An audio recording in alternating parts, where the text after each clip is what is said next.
The record's really good. It's a really good record, people. I like records or I don't like records, so it's good. Jan Kloos's record is good. You have to enjoy things. I adore Steve Hunter's new album from Steve Hunter from Alice Cooper, Lou Reed we were talking about.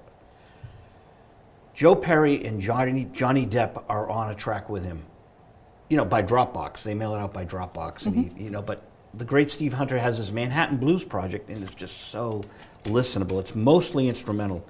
It is an instrumental album. There's just a little bit of vocal as a texture, but it comes out. You take his album out of Charlie Farron's. I was a little confused myself that was coming from. Well, it's the same reason that your thing is, everything's in my car. Oh, Got it. Okay. So I'm Bring reviewing that car in here. Drive that car in now. They can pull the right one out. I review your record in the car, and then I go up to the library and I put the headphones on and start listening to it off of the web, and then that's how I kind of do it. But I'm driving around listening to Lindsay right now. But I pulled Lindsay out for.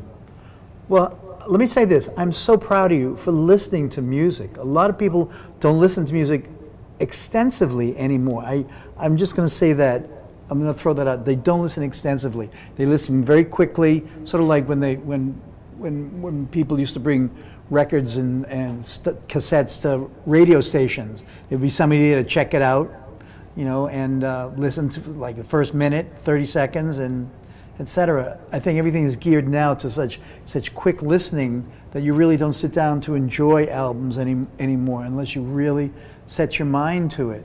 And I don't want to drop that on the younger generation, but I can. Well, the earbuds are a problem. And listening to things without big speakers and listening without quality. And the vinyl's making a comeback because people want quality. Not that CDs don't have quality, but there's this thing about listening again. Right. And enjoying. I was going to say, it's a concept of technology, though. I mean, again, could you walk around with a record player, taking it from place to place? Yeah, you could, but you can't stick a record player in your car. I mean, the idea of portability and the consumerism behind being able to get access to greater and greater quantities and more diverse quantities that's not controlled by a record label or some component like that. Okay, but you're missing the point, and I respect your opinion. Right. But back in the 60s, Phil Spector would make records for transistor radios, back to mono. And he made these great classics on mono records that just exploded out of a transistor radio. It seems to me that the manufactured music that we're hearing on the radio is manufactured for earbuds. And it doesn't translate well in these tinny speakers in Dunkin' Donuts. And we're forced now to hear what they're hearing through earbuds when people would rather hear Be My Baby. Even if they don't know the tune, it still has more of an essence to it than a lot of the stuff that's been squished. No matter how good the performance, the manufacturers are taking it and downgrading it to portability. MP3, portability, right, but they're losing the whole point of what turned people on when they heard You're So Vain, or Be My Baby, or Piece of My Heart, or I Got You, Babe. We were very adamant when we did our album to listen for quality. Clara and I sat in the studio with both Tim and with Bill as our engineers, and we made sure that those sounds were there, that the bass end had a resonance to it, that the violins, could cut and things like that. And we were really concerned. And here's two people from two generations, but she appreciates that value and that quality. And I've been brought up and trained on it. So I always want to continue with that attitude, And we're very, very conscious about not compressing it too much to give it that maximum, like it's ready to blow the earbuds apart. Things like that. We're very, very careful about doing that, And I think also, again, as part of the portability, things like Bandcamp, where you can select the type of download and the type of compression that you want, you can get some of that back. It's not going to be as complete as, say, vinyl or some other medium, but at the same time, it's still not preventing people to be able to get access to the music. And I think that really is the take home. There's two. I'm not trying to say that this is the best, having something that's more consumer oriented or having something that's more, what's the word? I want to say disposable music. With the idea of being able to access something, it's just, you said, playable through the earbuds. It's not meant to be heard through, as you said, the tinny thing at Dunkin' Donuts. My point is that they're being brought up we're bringing up generations of people who do not understand what, a Charlie Farron record sounds great, the Steve Hunter record sounds great, but this stuff is not getting commercial play. It's a deeper problem that we don't have enough time to talk about, which is radio being controlled even worse than back in the day in the 70s, where you had maybe a little tiny shot. Now there's no shot at all. Well, I think that's changed as well. I think that you're moving more to internet radio. You're moving towards, again, as I said before, the blogs, and the idea that I think people are turning away from terrestrial radio. I think people are going more towards the internet and choice. They've been pushed off of it.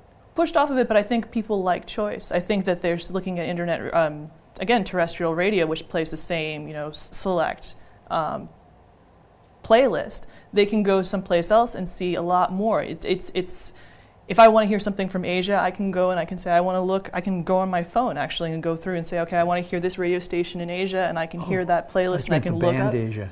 Oh, no. I thought the same exact thing. No. I mean, John Wetton, Roxy Music, joins a progressive rock band. You mean country-wise, I'm thinking Clara. the continent. But the fact that Curt and I both resonated with the John Wetton band tells you how people actually had names, and you actually knew the artists, and now there's a glut. And we don't have any DJs out there that can just say, listen to this, you must listen to Jan Close. You got Ian Layton doing it, and his manager is Jethro Tull's publicist and Grand Funk Railroad's publicist. And she's really behind Jan Close, and he's great. But I would not know him from a hole in the wall if Ian Layton hadn't beat me over the head with it. And he really is good. Well, isn't that what you're supposed to do? As a publicist. Well, as anybody, to turn people on to music. Yeah.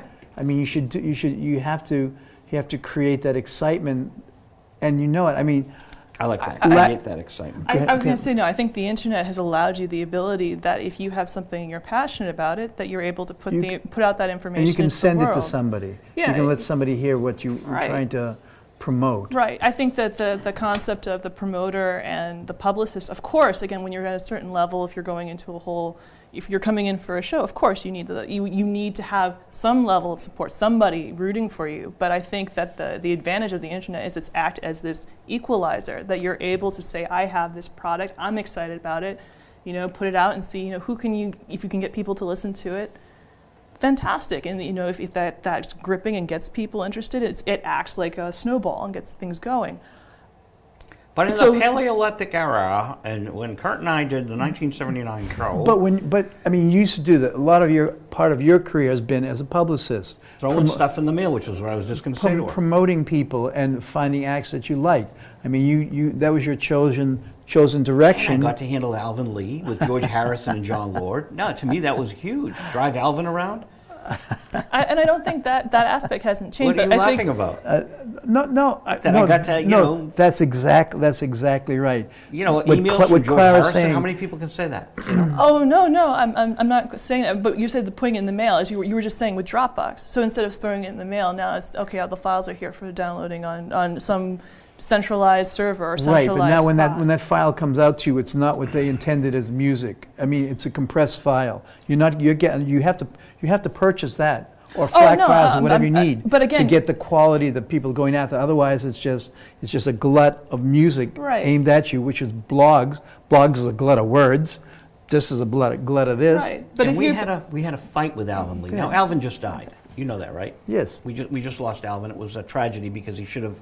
It was a hospital thing, but Alvin gets out of the car, shakes my hand, and said, "Best promo stop of the entire nation." And I knew it. I knew it because I had seen all the returns, right? But I had blitzed New England, and he saw all the work I had done. And to get that from my hero, Of course. shaking my hand, I'm driving him around all day, and this guy, I'm a huge fan of Alvin Lee, and he to tell me in what I knew, best stop of the tour. Thank you, Joe. It just meant the world to me because we hit it out of the park. Billboard was having charts in the Boston Globe. They had like a top 25, and we made the Billboard charts for New England with the Alvin Lee record. And it was just so much fun that now this whole thing, it's impersonal. Sending the emails out is impersonal. It's not as much fun as going to the stations and doing wacky promos. I'm not disagreeing that it lacks the impersonality, but I think that it's for speed, for access, for being able to, it streamlines things in a different way, I think is the point. And how do you get that personal touch? I think because for the people who are local, you go and you have to make that effort to be able to see those people and talk to folks, and really, again, part of the scene and being able to have that human aspect is critical. It's important. I'm not questioning that, but I think that as the world has gotten bigger, the ability to get your music to as larger an audience as possible that's what you have to focus on, and that's my opinion.